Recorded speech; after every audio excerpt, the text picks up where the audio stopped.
Our next guest played linebacker, defensive end, running back, and kick returner at BYU. All that between 2014 and 2016. Spent 6 seasons in the NFL. He and his wife Cassidy are also survivors of the story of heartbreak and tender mercies. We're going to talk about a lot of it tonight. It's our pleasure to welcome Harvey Langi to the Wise Guys. And Harvey, let's just piggyback off that question and answer that Blaine was talking about. Why does a team, and you've been on a bunch of teams, you go into the locker room one way and you come out a different team in the second half, sometimes for better and sometimes for worse? What is the psychological thing that goes on at halftime? If no one believes that Blaine did not just dissect it, you come and check out his paperwork over here, all right, guys? It looks like he's studying for his finals for his senior year if here. If you want to know what Oklahoma State did in the second half, 6 drives, 3 scores. But BYU did get 3 stops in the second half. That's enough to win the game when you're up 24-6. 100%. Should be. So, but I almost want to, I look at it as, as a parent. You almost want to always put the blame on, if any of my kids ever do anything bad, I want to put the blame on me. And when you come out conservative, it's almost the coaches saying, if we just come out conservative, if anything goes bad, it's on us. And if that's the case, then it comes back to trust.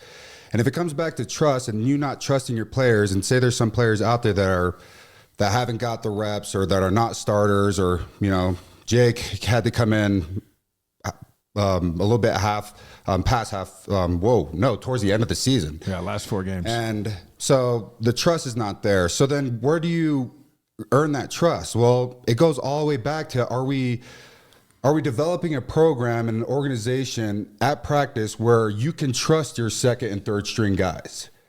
Depth is huge. In the NFL, being an undrafted guy, I use practice like it's a game. Every day it's a game to me. I'm taping up my fingers. Yeah. I'm doing everything to a routine where I'm thinking, I'm going out there to play a game because I'm trying to earn a spot. And not only when I prepare myself like that and I go out and practice like that, I earn the trust to the coaches that if anyone goes down or anyone needs a breather, throw number 52 in or 56 in or 40. I had a bunch of numbers. Yeah. Throw them in because we trust him. We know that he can go out there and do exactly that because I showed within the program and the organization that was built upon, if it was, the Patriots, the Jets, or just being in the NFL, that's the way you work. So maybe we got to look at it as, all right, if we're being so conservative, which we have 100%, there's no way you want to argue, come to this table and you're going to lose, with me seeing these papers over here.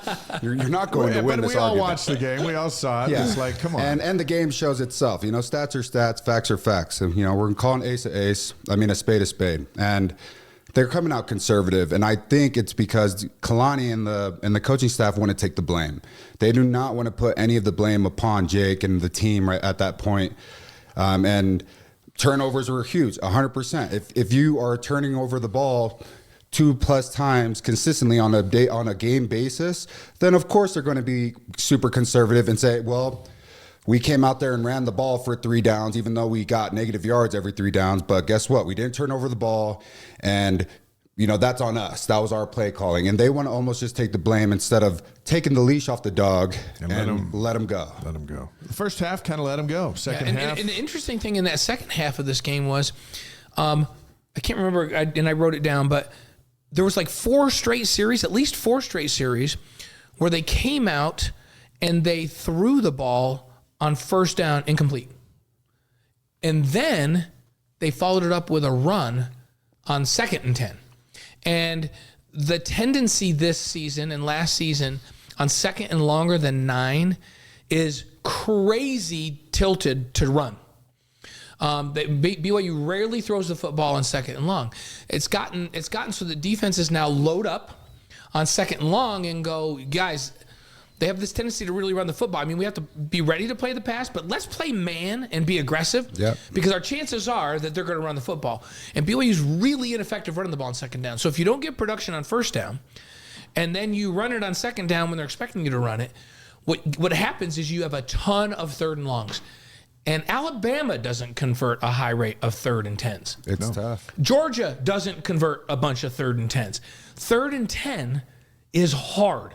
So what you do is you keep yourself out of 3rd and 10 by being really effective on 1st and 2nd. So BYU in that first half, running downhill with Aiden Robbins, did a really good job.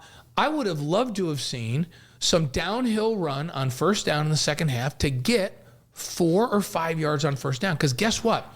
On 2nd and 5 or 2nd and 6, Oklahoma State has no idea what you're doing. Yeah. You're not predictable on 2nd, and you're ahead of the chains because you can run it and get 3, and now you've got a 3rd and 3, and now they have no idea what you're doing on 3rd and 3 because you can run or pass. Or you throw the ball on 2nd and 6 because they're just having to play straight up because they don't know what you're going to do. Yeah. And so production on 1st down this year has been poor. Now, early in the season, it was they couldn't run it on 1st down. They were really struggling because they weren't blocking well. But in this last game, it was so weird because they were running the ball really effectively in the first half, but chose to come out and throw on a bunch of 1st downs, all incompletes in that second half. It was just like, whoa.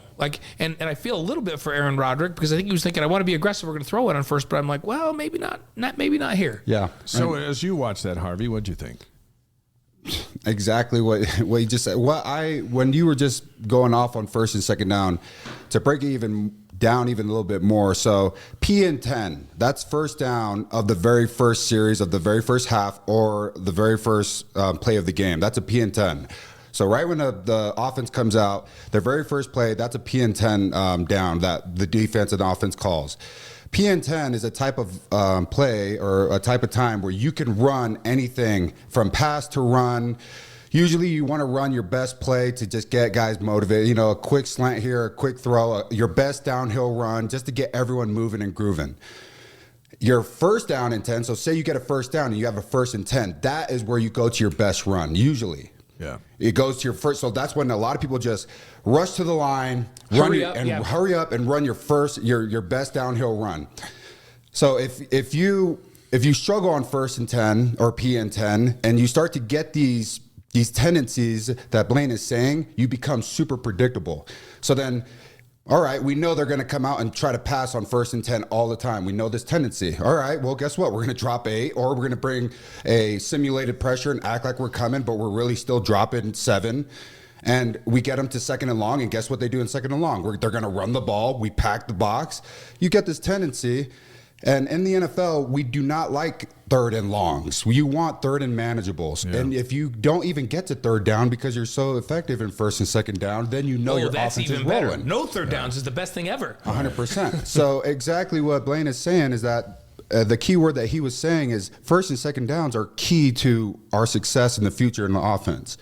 And especially on our P and 10s. Our P and 10s is the very first spark of how your offense is going to roll that series. And if you don't run not even a perfect, but a play that can get everyone moving and grooving and motivated on that P and 10 play, usually the P and 10 play is the play that, we struggled even at practice, the defense to stop. And you get that play going and get everyone moving on the offense, and then, things are rolling. I love what Harvey's saying. Great love what he's saying. I love first drive of the first half, first drive of the second half. The very first play call needs to be a play that you 99% of the time get at least 5 yards on. Yeah.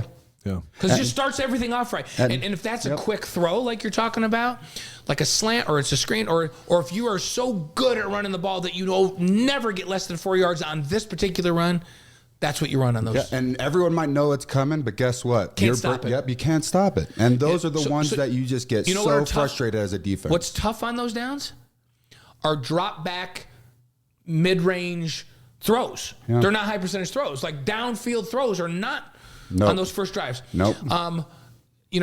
It's you've got to be successful. First drive of the first half, first drive of the second half. Look what Oklahoma State did. Like they came out and went hurry up to start the game. And BYU was on his heels. Now, thank goodness for BYU, they adjusted the speed a little bit, and then they finally stopped them when they adjusted and held them to a field goal, which was miraculous. Mm-hmm. BYU comes out and fumbles the ball on the first drive and gives them the ball on the 18-yard line. And the defense held, and held them to a field goal. That was a victory. Yeah. So it's almost like that next drive was the other. And then guess what? The offense answered in that first half. But in the second half, they never stayed ahead of the chains. And when you don't stay ahead of the chains, it's hard to move the chains. When we're not productive on first down, it's hard to stay ahead in the game. And then you have 3 and out, 5 and out, 6 and out. And then your defense gets worn down. And then they can't stop the run, especially with the nation's leading rusher out there. So, and you just become predictable. Yep. And that was tough. It was fun to have Harvey as a guest analyst with us on game day during the season. So now here you are as a former player behind the desk with a microphone on, analyzing current players. How different was that for you? Oh, it was so different. But to be at the table with the guys that we have doing Sports Nation and the pre-show and the post-game show, I couldn't have asked for a better team to be a part of. So y'all brought me in. They didn't haze me too much. I didn't have to go grab everyone's food. I didn't have to go make sure everyone's seats were warm or anything like that. We never haze the biggest people. And you and Nixon, we don't haze Nixon either, though. We give him a hard time. But David Nixon, Brian Logan, Blaine, myself, and you, and that was our game day crew for a couple of games. And I thought you brought an insight that only you can bring, which is what's great is the guys that go in the NFL have such a different experience, come back, and now you want BYU to win, but you want your linebackers to be in position and do all that stuff. And so to analyze that on TV, it's a little different, right? 100% when you got 10 different. seconds to do all that. Yeah, you have to be effective, but you also can't I'm super emotional when it comes to football, as you guys can see. Mm-hmm. A lot of the times, the earpieces tell me, "Hey, move your mic closer," because I almost want to keep it a little bit further because I yell. I just have a loud voice. I'm like, oh. So I realize that emotions can't really take full control. Your emotions can bring who I am to the table, but speaking the facts and also speaking what I see with my perspective is what really I tried to do after seeing y'all do it. And it was a fun time. It's interesting to have, and we don't have that on this show, right? But all of our studio shows that we do, you have an IFB in your ear, and somebody's talking to you while you're talking. Oh, that was a whole different. So now we've been doing it for 30 years, so it doesn't even phase us. In fact, most of the time we don't even listen to those guys. Don't know. We just yeah, whatever. This is our show.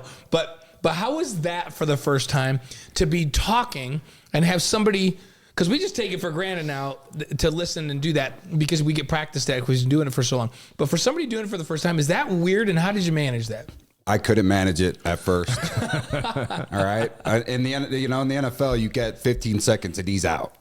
And having the producer straight in my ear throughout the whole thing, that just I would have exactly what I wanted to say and all that, and all of a sudden, boom, hey, 15 seconds, 30 seconds. Right? I'm like, wait, hold on, who's talking? Wait, are you talking? No, he's talking. And I'm like trying to look at the camera, trying to keep it all together, and all of a sudden I'm like blabbering my words, and then Bilo and Nixon are like, well, Harvey was trying to say it. I'm like, thank you guys. Hey, I thought you were great. What this debut season in the Big 12, did it leave you frustrated or more hopeful for better days ahead? I'm frustrated, but of course I'm going to be hopeful, being biased to, BYU 100%. And I'm always hopeful. That's a gimme, but there's a lot of things that they got to take care of. And you can talk about, oh, it's tough to get recruiting here. It's tough to get coaches here. They don't pay as much as this, that. Well, guess what, guys? They've done it in the past. We can still do it now. Yeah. And guess what we have now? We have a lot of better equipment, technology. There's more money. So I'm super hopeful, and I'm hopeful in the fact to Kalani and all them and the rest of the coaches, and for BYU to understand that, hey, we were, in the independent, when we were independent, everyone knew when you're going against BYU, this is not a week off. And we always had that on our chest. When you're in the Mountain West and all that, everyone knew BYU's a big dog. Yeah. Now you go into a park where there's a lot of big dogs, and now you're starting to understand, like, holy smokes, like, this ain't a walk in the park. To win, it's almost like, in the NFL, we all say winning's hard. Yeah. And that's all we want to do is win. And everything we do in this organization's for us to win. And now we can't take things lightly, coming down to nutrition, to working out, to unity. A cool perspective or insight I tell everyone is that BYU is the most diverse team in all of college sports and all of the other colleges. And people are like, oh yeah, whatever. I'm like, no, you got to think about it. It's first off it's owned by the LDS. So you have return mission, you have LDS, non-LDS. Right. You have those that go on a mission. You have those that don't go on a mission. You have those that are married and those that aren't married. You have those that are married with kids and those aren't married. So all these different groups hang out with each other. Yeah. So you got to understand there's these walls and little cliques. And the best teams, I feel like, break all those walls down. And it's tough to do that because, when I got there, I was single at first. So I hung out with all the single return missionaries who were Polynesian. Then you have the races, poly, black, white. There's so many different walls. Yeah. And, I was Polynesian, single. I hung out with the Polynesian who were single. Of course, I hung out, the other guys and all that. And then I got married. Then I hung out the young married, newlywed but group. not the married with kids group. No, not in the married with kids group. Yeah. And I didn't hang out with my single poly guys and my single white guys and black. I just separated myself. And then eventually it came down to when Jamal Williams and Taysom and Kai and I, when we were all captains, we looked at each other. We had a meeting. We're like, yo, we got to break all these down. Kai, you're going to go to dinner with the O-line. Harvey, you're taking the DBs out to, and we just started breaking it down, and Taysom, you're going to do this. And that's when the teams become special. So I truly believe you can talk X's and O's and recruiting and try to get 5 stars and, get the best coaches here. But when it comes down to it, it comes down to the team having a goal together and wanting to do it together.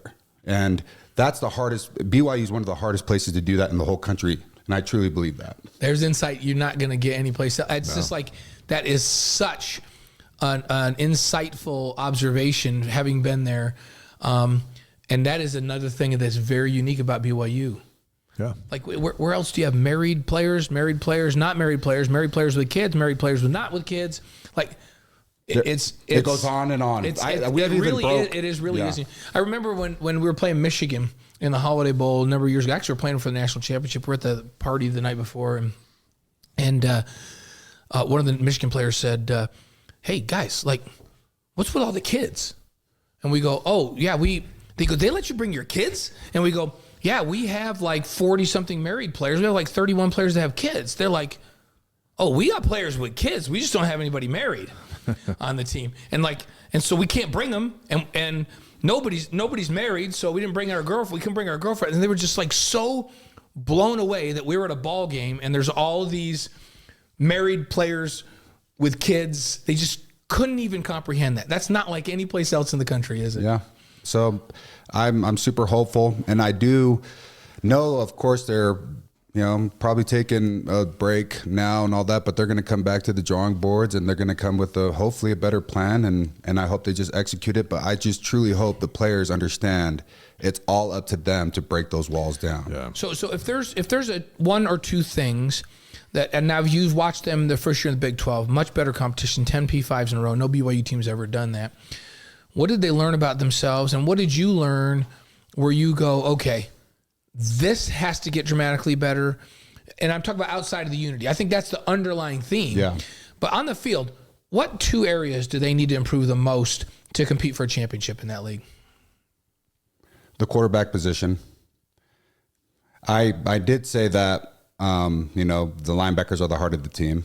Well, Dixon says that all the time. Yeah, and then there must be some truth to and then it. I always tell them the most important position in any team sport of any kind is the quarterback. And then Brian gets into the DBs. That's how it goes. So I want to 100% say the quarterback position. We need to rebuild, and we need to focus on getting the quarterbacks up to where BYU. So I had this conversation the other day. When you come to BYU, what do you like? When I watch BYU, I hear about BYU when I was a little kid all the way up. You always knew they had giants at O-line. You knew they had a baller at tight end. You knew they had a baller at running back, and then you knew they had a star at quarterback. A bona fide NFL guy. You always knew. Yep. And that's, when people talk about BYU, the quarterback is always the top person they talk about. And of course that's main places, but just as a BYU, sure. Fan growing up and playing there. So they need to reevaluate that room, understand that the culture of all the past quarterbacks that have been there need to come back. And that's the culture and that's the standard. and we can't go below that standard. And that's the standard that fuels the team. And that's the standard that fuels the rock, that fuels the fans, it fuels Cosmo, all the way to the cheerleading. That's the number one motivation and the fuel for the team. And then second off is being a linebacker. I almost want to just say, like our edges and all that, but it comes down to the trenches. So we have weapons on, we have a lot of DBs that have made phenomenal plays, pick sixes. We have linebackers that are getting 20 plus tackles here and there and doing all their things. But when it comes down to the heart of what I've seen that is missing from all past great BYU teams is the trenches and the quarterback position. It'll be interesting to see what they do when the portal opens on Monday. I know, especially we were talking about it on AFR today, D tackles.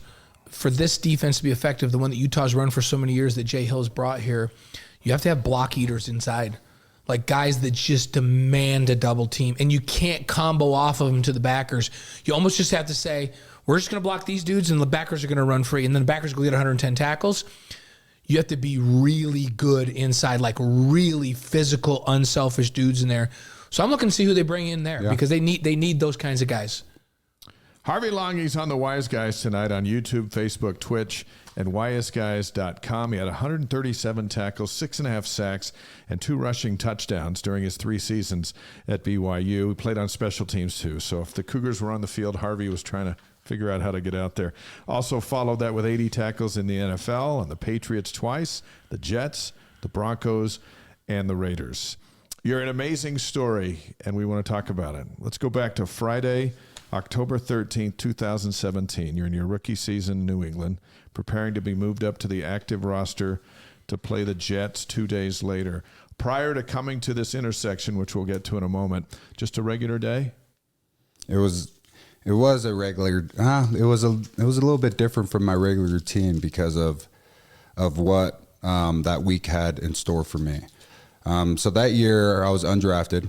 There was about 20 other dudes trying to make this team, maybe even 30. Yeah. We only drafted 4 or 5 dudes. We cut 2 of them in order to make room for me and another guy to make the 53-man. So 2 draft picks you cut. Wow. So I make the 53-man roster, but I was inactive or active or inactive. So you can have 53 on the active roster, but on game day you only have 46 or 47 actually active.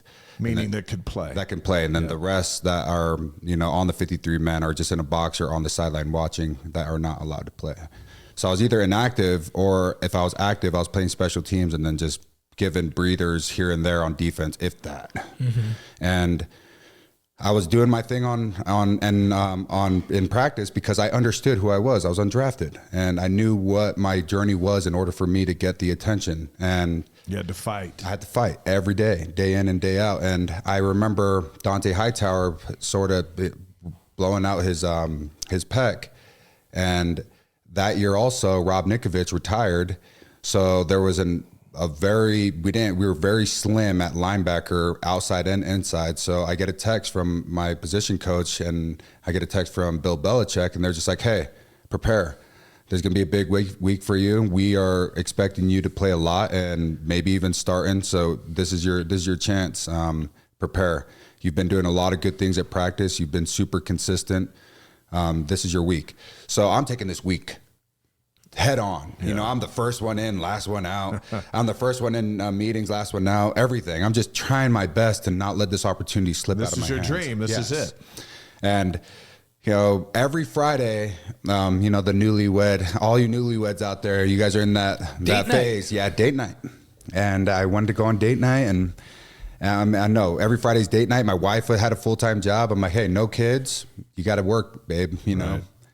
You can't just sit here and just, twiddle your thumbs all day waiting for me. You gotta go work. And so she had a full-time job, and Friday comes along, and I have, stuffed animals and cushions out as my defense, and I'm calling out the defense, and, it's almost, I just barely got home, and I'm just still working. I was just trying my best to be prepared, and we get a call from one of our buddies. It was the bishop's daughter and her boyfriend. Hey, let's go out to eat. Let's just go to a steakhouse or something. I'm like, no, it's a big week for me. Game day's on Sunday. And Fast Fridays. So Fridays is our date night because it's Fast Fridays. Yeah. Usually you're in by 9, you're out by 12. Regular day, you're in by 6, you're out by 4 or 5, maybe even 6. So every Fast Friday was date night. Right when we hung up the phone, I could just feel like my wife just like, it's date night. Like, well, you started the tradition, you know. And I could feel it, but she never said anything because she knew how big of an opportunity it was, but I could feel it, you know. And then after like 20 minutes of just getting crushed by this, you know, by this pressure and of just feeling her words come through, just like, it's date night, babe. I've been working all week. Come on, let's go out, get loose, just go get food. But she didn't say a word. It's all just... You could just feel You it. could feel it. You could feel the gaze. Babe, go go put on your jeans. Let's go. Call him back. Let's just go to Longhorn Steakhouse. It's like if you get on Bangor Highway, it's one light, you're off. Right. And we go down the street, we go to Longhorn, we get a nice dinner, and on our way back, right when we get to the light to turn off to our street, boom.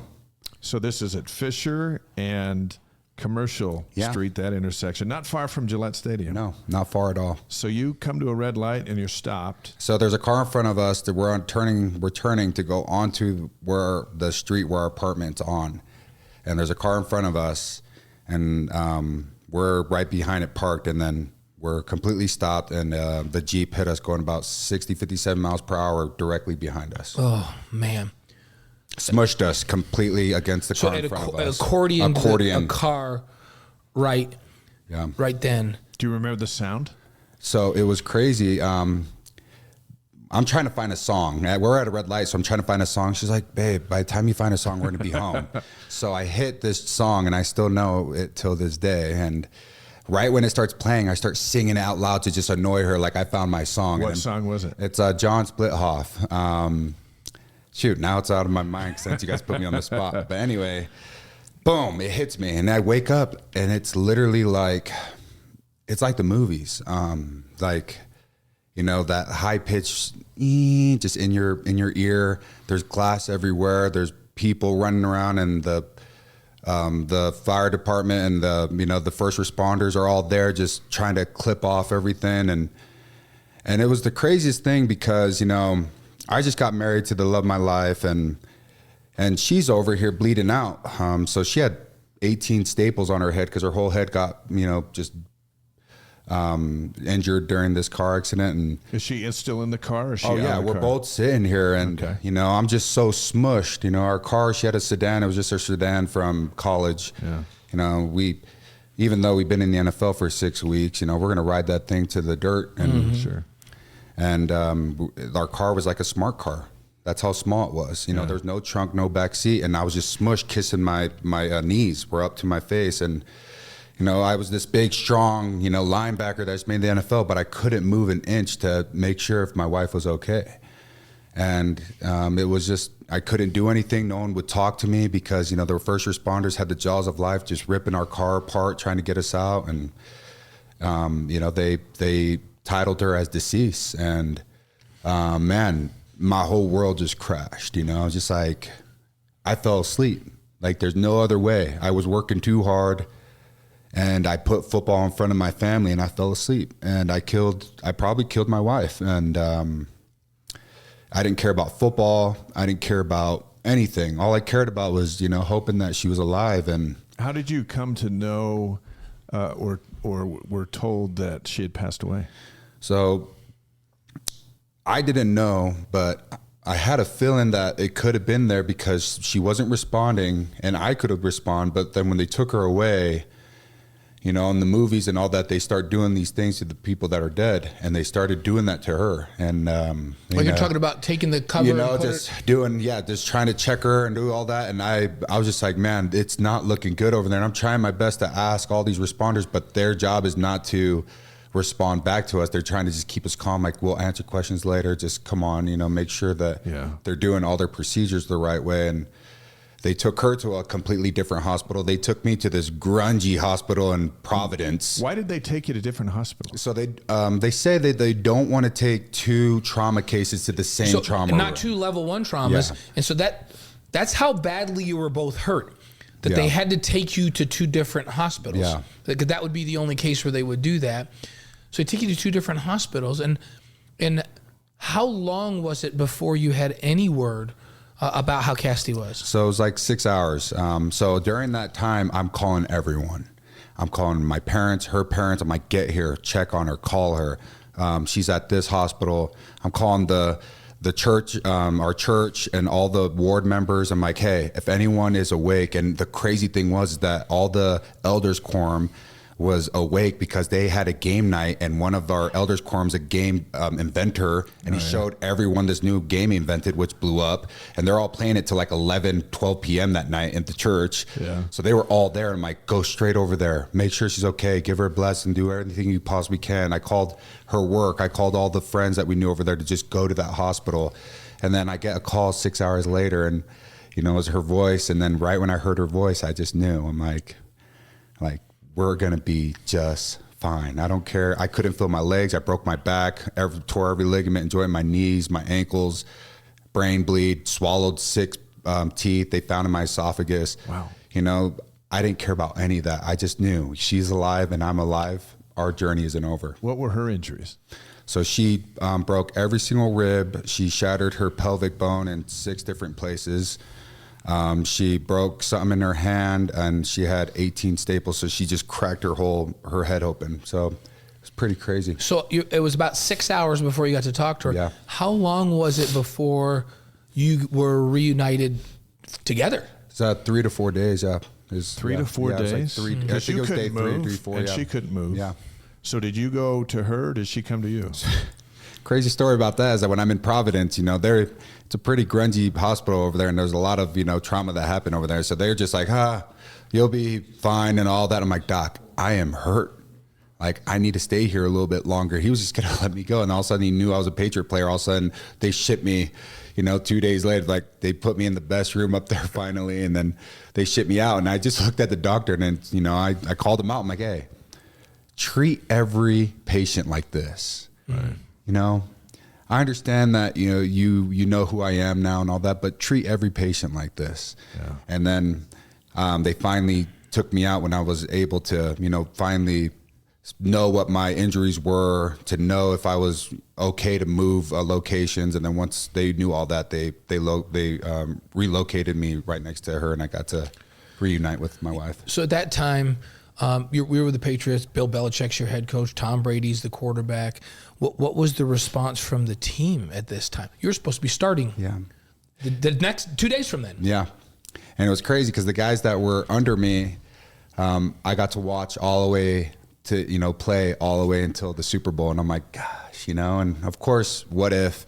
But they responded just the best way possible. I got a call from every coach. I got a lot of teammates came over that night and the day after, and a lot of teammates showed their love. But Belichick, Bob Kraft, everyone you can think of in that organization backed us up and said they're going to be here for us, all the way up to down to Tom Brady, to everyone. So it was an amazing support. Let's go back to that moment when you're now back in the same room with Cassidy for the first time after 4 days. And it's probably highly personal, but we're going to ask anyway. You look at each other and go, look at us. Here, what? We were just going to dinner and driving home. Yeah. And look at us now. Man, it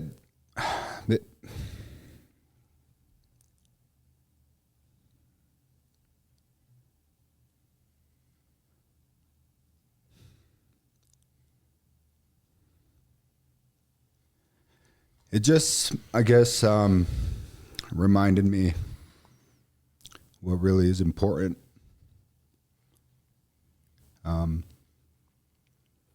A couple weeks before that, we opened up our first NFL check, and we thought we made it. And before a year before that, we just got married, and so we thought we hit the peak of our our journey. We're like, gosh, we just got married, living the dream. Yeah, you got to be with me my senior year. Got to go on our little vacation for our bowl games because if we had kids, all of our kids would have came too. But and then we get to the NFL together. So that moment just really showed me in life that the relationships that we have with our family members and brothers and sisters or spouses, especially, you know, for me in that case, my wife. Yeah. That means more than anything. And I knew right when I held her and we held each other and just cried it out.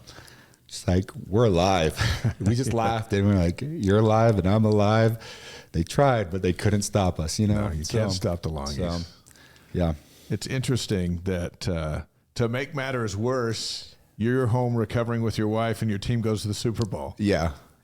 It's like, where's the justice in that? Well, it was awesome still to still be a part of a team to go see. And of course, you know, I tried my best to be in meetings and do all that. But, you know, for a good couple months there, we just sat next to each other like two planks.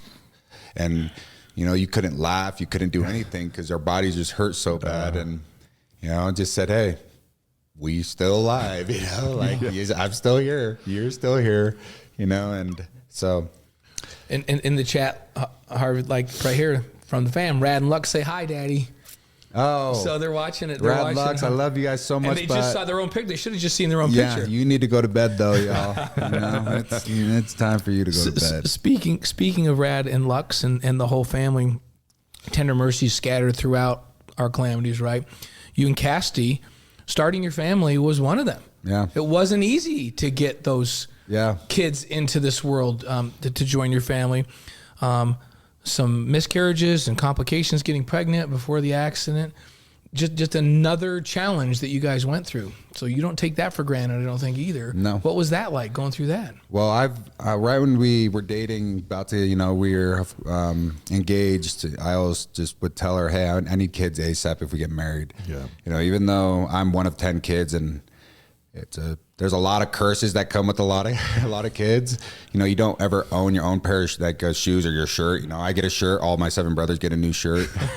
You know, and you're fighting for the last piece of chicken or whatever. So people, hey, there's 10 McCanns too. You're singing so, our you know, song. Oh yeah. So, but my parents were just such, you know, they were workhorses, so they were never home. You know, they're always having 2-3 jobs, just trying to hustle their way to get us through. And I always told my wife, I want to be a cool young parent, so I need kids ASAP so we can just be in their lives and be the cool parents. And, you know, and we had a lot of problems and once we got married of having kids. And I just remember after the last one, I just would, you know, I'd have personal just prayers with myself and you know, and God, and just be like, yo, send one down. Yeah. You know, and I'm like, come on, like, what do I have to do? Like, I'm ready. Like, send one down. Like, what am I doing wrong? Like, I can take care of him or her. Bring him down. Yeah. And I just remember it was a very emotional, just blunt conversation that I just had with, you know, in my personal time. And if they would have been here, that they would all been in car seats in the back of our little Mazda 3, you know? Yeah. So. Interesting, too, though. They didn't get here. There's this accident. You recover, and then all of a sudden, boom, here they come. Bam. Boom, they all start coming. They talk about a tender mercy of, I don't know why something horrible happened, but in the wake of something horrible, what you really, really wanted then came. Yeah. And that was, right when we recovered. My wife got pregnant with our oldest son, Rad. He just turned 4. Well, he's 4.5 now, turned 5 next year. And I knew that, hey, so, you know, having a family, we can do that. And guess what? We've talked to many specialists, and every single specialist said I will never touch a gridiron again. But I had a feeling that, you know, maybe, you know, I had always this in the back of my mind, we're never going to have kids, but guess what? We've had a kid. All these specialists say we're never going to be on a gridiron. We're going to get on a gridiron. I can walk, I can talk, I'm going to rehab and all this. I don't care what any of the specialists say. We're going to get there somehow, some way. So you did. Yeah, you had this great determination. And you know, people watch and they're like, oh, Harvey, great career, BYU, NFL guy. Some people maybe heard a little bit about this accident, but they have no idea what you guys went through, both with this quest to have children and then the accident, and what you had to do to get back. How has all of these experiences reinforced your faith? It wasn't coincidence that I needed that 100%. That from switching over to BYU all the way up till that accident, I knew every single trial that has happened with, you know, myself. And then when I got married, I needed that to get my faith where it's at. Growing up, being one of 10, I always was, I guess, the black sheep, and would always tell my mom and dad, I don't want to do that. I don't want to do this. They gave us our agency to choose, you know, our religious beliefs when we were 16. And I just sort of didn't want one. Right. And, you know, a lot of things that I knew if I didn't have, you know, God here to show me that he's constantly in my life and he's going to be no matter what. Even during these times where it took me from, you know, I was on the top of the top and took me all the way to the bottom of the bottom. It humbled me to show, hey, football's not what I care about. You know, you go into, you know, I went to University of Utah. I get kicked off the team. You know, no one really knows this. I got kicked off the team over there, and I made it back, of course, but you know, under wraps, I got kicked off. I was partying. I was doing a lot of things I shouldn't have done, and then I had a sibling that gets in trouble, and he gets, you know, put away for a period of time. And I just remember, like, my life is not going where I should go, and then boom, I get the feeling in my heart to pull over and say a prayer. I pull over and say a prayer for the first time in years. You know, at the point when I was a freshman at the U, I never did this. You know, I went away from the church and away from religion for a while. And then I felt the Holy Ghost tell you, hey, pull over. And I pulled over and I just cried again. I'm like, what do you want from me? I'm one of the first to get to D1. Yeah. And 72, I have 72 first cousins. I'm one of the first in my whole family to do this. I'm one of the first to do this, and I'm doing everything that my parents said I needed to do, and I'm doing it. And I'm not getting blessed. Like, what else do you want? And he said, go serve my people. And I always remember growing up when we would have family home evenings or family meetings, I would always tell my parents, hey, you have 9 other missionaries. I'm not one of them. You know, you have 9 other kids that are going to get married in the temple. I'm not one of them. Just letting you know now, you know. And, you know, I was that type of, you know, kid growing up. I was a heartache for my mom. But I just remember going to my mom and said, hey, I'm going to go serve a mission. So it was another time where he just humbled me and said, hey, it's not what I care about. What I care about is you serving my people and bringing others to Christ. And off to Florida? Yeah, off to Florida. And then coming here and then all those other trials, it's just the same story over and over of just him reminding me that I have a bigger calling in this life than what I think it is on earth, you know what I mean, with all the temporal things. What you may not know is that we know your mission president. Yes, we do. Well, you know, we know President Cusick. They're watching tonight on the Wise Guys. I reached out to him before this interview. Awesome. And this is what he said about Elder Langi. You ready? Yeah. Whatever Elder Langi put his mind to, it was all gas, no brakes, leaving nothing on the table and moving anything in his way. Elder Langi made things happen. He was a rainmaker. He was confident in the promptings he felt and never, ever hesitated to take decisive action. Some may call me biased, but if you're going into a battle, Elder Langi is one of the young warriors you want on the front line. The best news is that Elder Langi has only just begun to make a change in the world. With much love and sincerity, Mark Cusick, Mission President, Florida, Tampa Mission. FTM, baby. I really appreciate that, President. That mission, that's awesome. Changed everything, didn't it? Yeah. Especially being under, you know, President Bruce Summerhays my first year, and then President Mark Cusick my second year. I guess I get this from, of course, Mark. I came back not having the 40,000-foot view. He'd always talk about having the eternal view. You know, he's very business savvy and brought that part to the mission also, and it really taught me to understand that there's order and there's this view that you can take, and I finally had that view of my life. And when I came back from the mission, I knew, all right, if I take the eternal view or the 40,000-foot view, what do I want in my life? Well, I want to get married first. Second off, I want to have a great education. Third off, I want to make a change in this world somehow, some way. But last and not least, I want to be in the NFL and use, my platform to change, to bring of good. And I came back, found my wife, started dating Cass.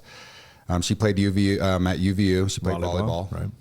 And well, first off, I knew that I had to change to BYU because I couldn't go back to, and it had nothing against the University of Utah. It was just my own doings. Right. So, and then found my wife. Second off, of course, BYU's great education. I went to school for film. Couldn't really get in the film program because I jumped majors too late. So it was more like theater. So I wish I was here to talk, before when you guys were Gentry, I was like, man, I know what you went through a little bit, not really like you. And then third was, I tried my best to do as much as service things as I possibly could and help others do, if it's youth firesides, if it's any type of charity event, if it's anything from even helping the person on the road that I see. I try my best to, just do what I feel is right. And then the last was to make it the NFL. And I'm like, all right, if I want to be in the NFL, what do I got to do? Well, I got to work real hard. It's blah, blah, blah. But let's really break it down, and this comes from, Mark again. Like, let's really break it down. All right, where's the Polynesians in the NFL? All right, they're on defense majority. And you were playing running back. You played running back. I was a running back. Right. And I've known Harvey since he and Gavin played against each other in high school back in the old days, right? So, yeah, I'm a running back. Pride of the Bingham Miners. Yeah. That's right. Go Bingham, baby. Come on, Bingham. I'm still mad at Harvey because Davis had him. It was like 20-6 at halftime, and then Davis pulled a BYU in the game, and Harvey brought his team back, and they beat him in the second half in the state championship game. 100%. I'm not even gonna lie. We ran it back then. Yes, they did. So you're on offense, but you feel your future is on the other side of the ball. Yeah, I really broke it down. I wanted to take my best chance. So, all right, where's the 6'2" Polynesians? Well, they're not running backs. Yeah. Harvey went into the league, became a fullback. Tried his best to become a running back. Roy Helu, Matt Asiata. There was rarely, and there was none. I had a 0% chance. Yeah. So I'm like, where are all the 6'2", athletic Polynesian guys? Well, they're linebackers. And if you're not a linebacker, you get moved to fullback. I mean, you're a fullback, and if you don't do well there, they move you at linebacker. If you're not there, they make you eat more Polynesian food and make you a D lineman. That's the process. That's the process. Now it's sort of changed, of course. You start seeing them in more, different positions. And but I just knew, all right, I have a 32% chance of making it as a linebacker. I have a 0% chance at making it as a D lineman. I'm going to go with my 32% chance. If I'm in Vegas, I'm rolling on this side. And I went to Bronco and I sat down with him. Now, Bronco's planning on you being his starting running back.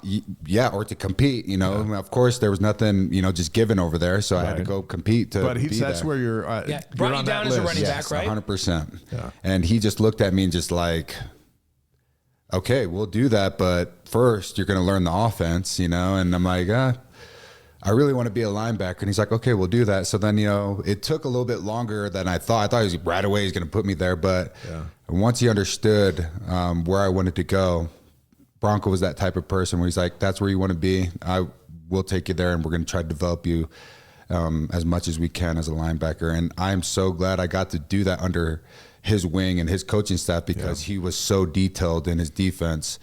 And I started to really understand defense to a T because of, how OCD Bronco was when it came down to his defense, and I got to play with great players that just, helped me along the way. And I knew that I had a better chance of doing that. So you get in the NFL, and after the accident, you get back in the NFL. Yeah. You play for the Jets, and then you're back with New England in 2021.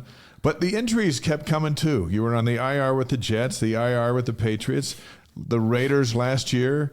You took a shot to the head. You're on the IR with the Raiders. This is a brutal sport. Why do you love it so much? Man, it's crazy because the sport was forced upon me.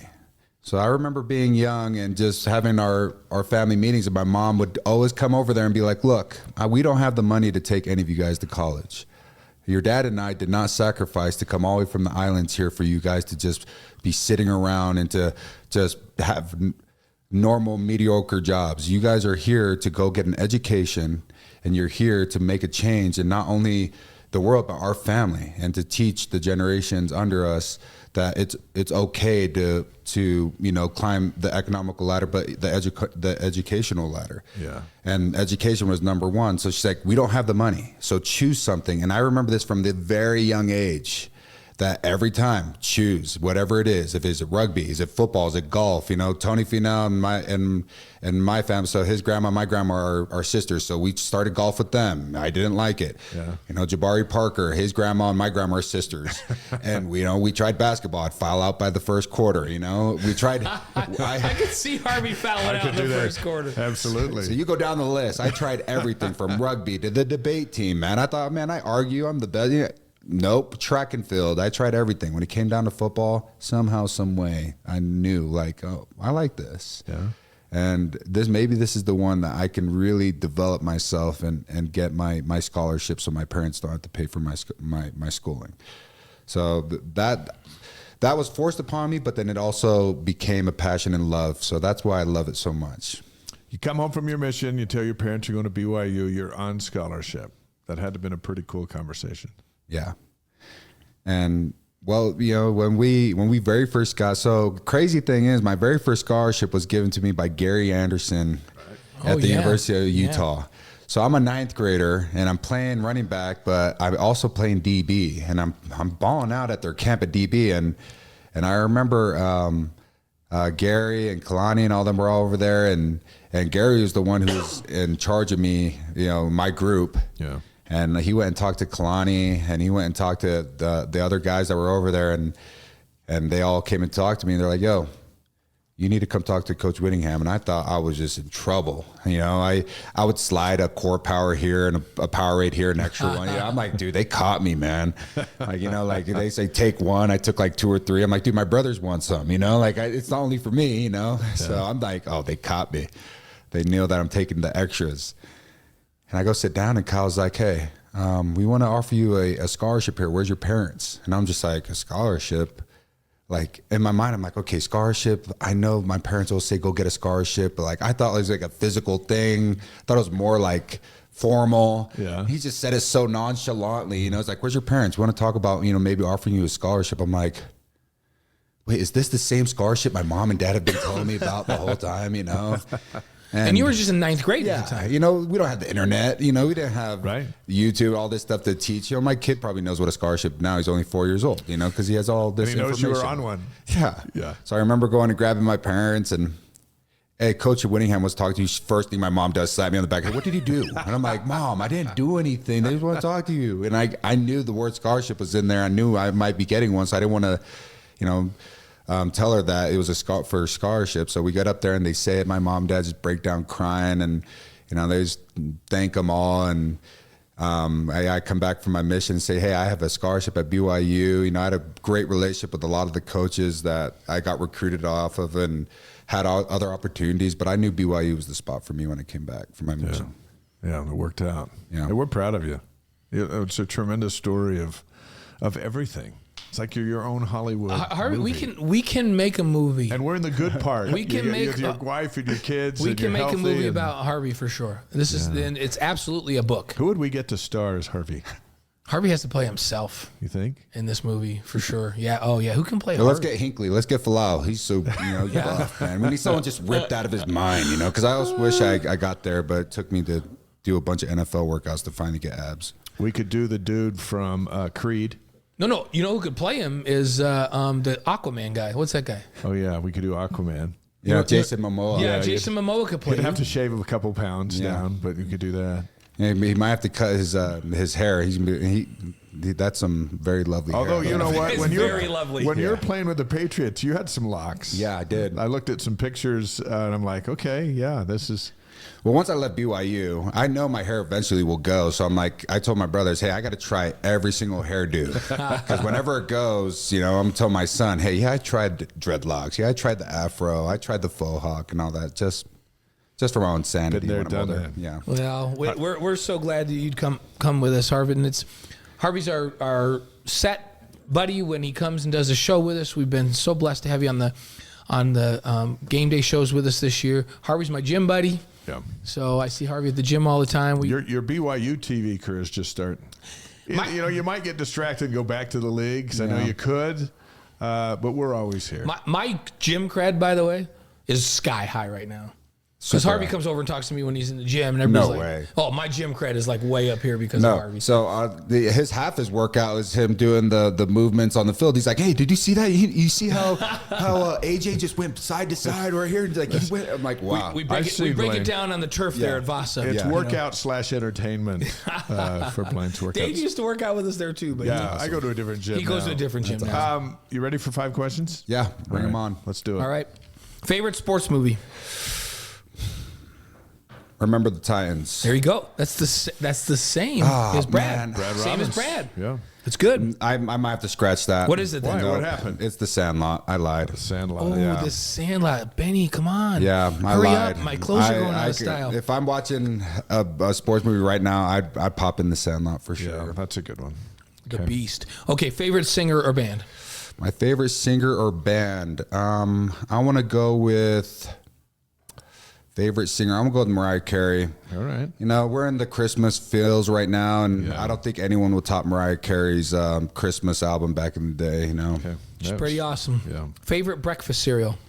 Favorite breakfast cereal currently, so that switches like that singer. That switches every. That's all right. Yeah, that's why okay. there's lots of flavors. Yeah, the one I'm on that's been the past 3-4 months has been Cinnamon Life. Cinnamon Life. I had a bowl of Cinnamon Life before I came up to the show. That was my pregame meal today. Cinnamon Life. That's money. Your favorite football moment of all time? Favorite football moment of all time will probably be the very first time I got active. No, that can't be. I'm just going to keep it short. Just the one that comes straight to my mind is when we go against the Saints, and it's my very first time being active to go play. And I'm running out of the tunnel, and I'm just screaming at the fans who are just, swearing and yelling at me. I'm just screaming back at them like, I'm playing on Sunday. I'm playing on Sunday. They know everything about me. They're yelling about my, cast. They're yelling about BYU, and I'm Mormon and all this stuff. Man. But I'm just yelling back like on the top of my lungs, like I'm going to just, kill this person. Like I'm playing on Sunday. And just the feeling I had, like all that hard work and all the things I've been through, and everyone that maybe didn't believe in me or did believe in me and helped me to get there, it paid off. That's awesome. That's a great moment. That is awesome. Now, the most important thing is, what's your favorite advice that you've ever gotten from Cassidy? Gosh, you gotta put that one on me right now. That's We saved the best for last. Okay. We wanted to, those others were easy. This one's hard. And you have to do hard things. You know how to do hard things. Yeah. I would think it would be. I don't know if it should be. She says a bunch of funny things to me too. You can share that too. I think. Well, she always tells me when I do anything dumb or anything like that, she just says, just remember, you're not only representing yourself, you represent me and our kids. Just think of the family first and put the family first before you decide on anything. So I think that's a big advice that she tells me. So we remind our nephews before they go up to the plate, we go, remember, you represent all of us up there. Yeah. So drive it somewhere. I think what Brenda's advice to me is always this. You know what I'm telling you all this stuff? I don't need a solution or an answer. I just need you to just sit there and listen. Why do you always try to solve everything? Just listen to me. I'm like, because we're guys. And it's taken me like 40 years to figure that out. Yeah. we have a fun one where we go, well, and Diane will go, well, aren't you something? Yeah, there you go. Or you're just There you like, go. yeah, you're right. I'm not. Yeah, I don't need your advice. I just need you to listen. I'm like, oh, that's a little easier. But hard for guys to do. No, it's hard. We want to fix everything right now. We're gonna fix it. No, do not fix it. Just listen. Yeah. So that's good advice. I love that. Hey, have a great holiday with you and your family. Thank you. And we'll see you soon on BYU TV. Yeah, we got a little bit of time off now, but we'll be back at it. July we start doing shows. July for football. 30th. So yeah, letting the brain rest this season, and you never know. It's the off Dave and I have like 15 basketball games to call. So oh my. Hey, did you ever get to tackle any of your former players when you were in the NFL?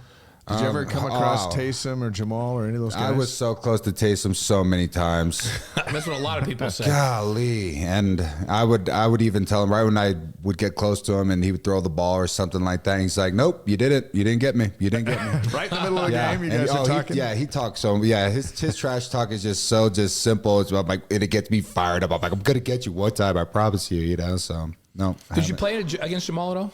I haven't. I never played against Jamal. Never really came across Jamal. Who else plays offense? Tyler, but Tyler's now. Back then, it was just, I can't remember anyone Most else. of BYU's guys are, the big guys are, Fred and Sione, and like everybody's on D. Yeah, a lot of defensive dudes. Yeah. So. It's crazy now. Every team's got a BYU guy, it seems. A few years back, there was just a few of you in there. Represent, and they're very well known. Yeah, like you and I were talking about that the other day. They're very visible players. Like Fred's the best backer in the league. 100%. Yeah, and Taysom's the biggest freak in the league. Everybody's like, that guy's a freakish. Like, you can't stop him. And he's 30 plus years old and doing it, and people don't realize that. Like, gosh, and people don't even realize what Taysom's been through either. He's been through a lot of injuries, a lot of family trauma. Yeah. Like, Taysom's been through a lot of things also. Everyone's like, well, gosh, Taysom's just this gifted freak. I'm like, well, if you hear his story, you'd be surprised he's in the spot where he's at. Yeah, how much he's had to work. Yeah. For sure. All right, give Cassidy our best. Thanks for coming on the show. Thanks, Harv. Awesome. The great Harvey Langi from the NFL and BYU and Bingham and all that stuff. Great to have you with us.